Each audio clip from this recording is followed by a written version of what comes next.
what's this week like for you? And I guess what's interestingly for your wife? Well, for me, I'm just trying to keep it business as usual. There's nothing I can do from a family perspective about this one way or the other. It is what it is. We've known for a long time that this week and this game, this day was going to be coming, and as I've said all along, the boys have to prepare like they have to, and I have to do it like I have to, and yeah, my wife's caught in the middle. She's trying to be loyal to me and to them, and to me, she's got to be a mother first. And so I know she's going to be passionate about cheering for Ben and hoping that he plays well. It's a tough middle ground place to be for her, but that's what she's trying to do. So for me, I hope we win the game, and I hope he plays great.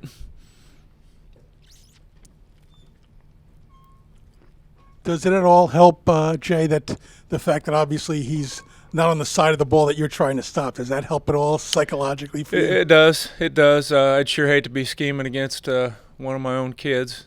So since he's on the other side of the ball, we don't have to worry about that. So that takes a little bit of anxiety out of it.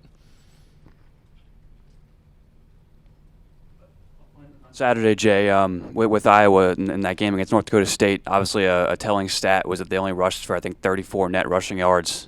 They're very power pro style team that usually runs the ball very well.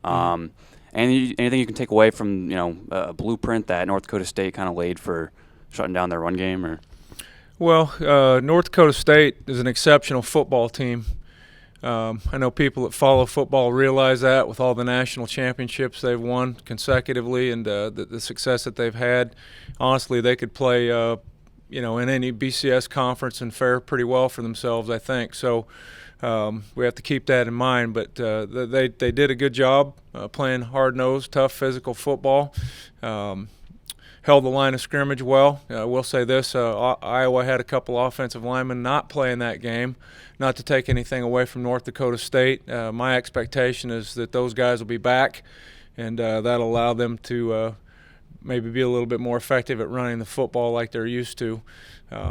But defensively speaking, we got to do, what our system allows us to do. And, yeah, you always make your wrinkles and modifications game plan-wise from week to week. But we certainly looked at the film, and what we can take from it we'll use. Jay, how is Ronnie James adjusting to linebacker? How quickly does he have to learn his responsibilities? Well, he's learning on the run, as you could imagine. Last week, with the offense that we faced, in New Mexico with the triple option attack, really and truly the Sam backer that week wasn't a traditional linebacker. Many assignments and responsibilities change in that type of a game to where you're not really playing conventional defense, so to speak. So he really hasn't had any reps yet at playing the Sam linebacker position. That really started last night in our Sunday practice. So we're going to have to spoon feed him and work at it as we go. And, he'll go grasp things on the run, and we'll work at it here day by day. One more son question. How did you and your younger son handle it when you got hired here? Did you suggest he come here? Did you let him, he's committed to Iowa, leave it be? I'm sure that was kind of a weird dynamic. No, he had committed to Iowa prior to me deciding to take this job. The commitment was solid, it was firm, it was good. And the plan all along, if possible, was for our two boys to play together, if that could happen. And, fortunately it did. And we're thankful to the University of Iowa and Coach Ferentz and the staff and for the people there that made that possible. And things work out for a reason, and they're both happy where they're at, and that's good for us. Coach, obviously now with concussions and everything, they start to have the debate of should parents let their kids play football. When you first let your kids play football, was there ever a thought maybe you hold them out because of the violent nature of the sport? No.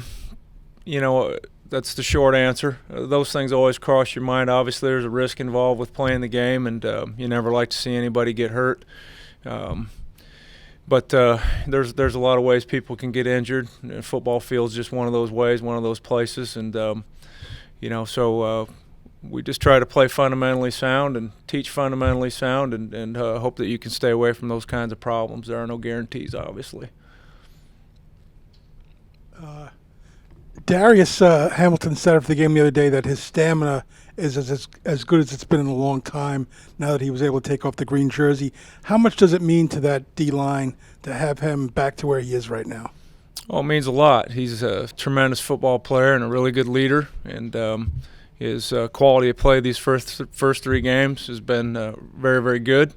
And so certainly we're better up front with him than we are without him. And we really appreciate the contributions that he's made and look forward to a lot more of the same kind of play throughout the remainder of the year. He's said it way back when we opened up, I guess going into the Washington week, some of those questions came up.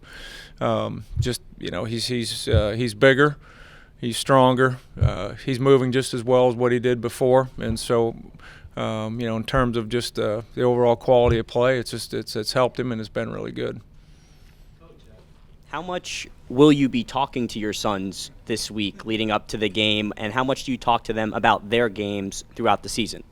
We talk a couple of times a week, give or take. Every week's not the same, but usually we talk a couple times a week, and we're going to talk again this week. We just won't talk about Iowa and Rutgers football.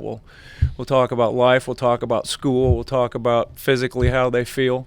That's probably my number one thing as a parent with them being college football players. Are they, physically, are they banged up, beat up, how their bodies feel, and just things that are happening in their day-to-day routine.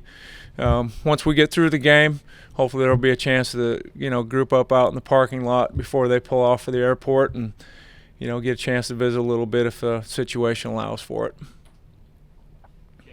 Obviously, we asked about Darius and JPO because they were at the top of the box score, but how good are some of these other linemen playing right now, whether it's Sebastian Quanzel, Darnell Davis, a guy we haven't seen much of, had a forced fumble. How good are some of those guys? Those 2 guys that you just mentioned, I thought probably played their best game so far this year.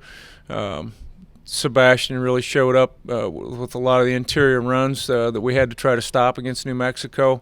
Had a big part to do in a critical 4th down stop. And again, I think he played his best game. Davis was good on the edge. He's a pretty mobile guy, and his foot speed showed up out there. And we were really happy with the way both of those guys played. So, JPO and Darius get a lot of the discussion revolves around them, but there are others in there who are playing well also. Boy, he's just got command of the offense. Really good player. Very accurate, a good leader. You could tell just as he goes, so goes the team.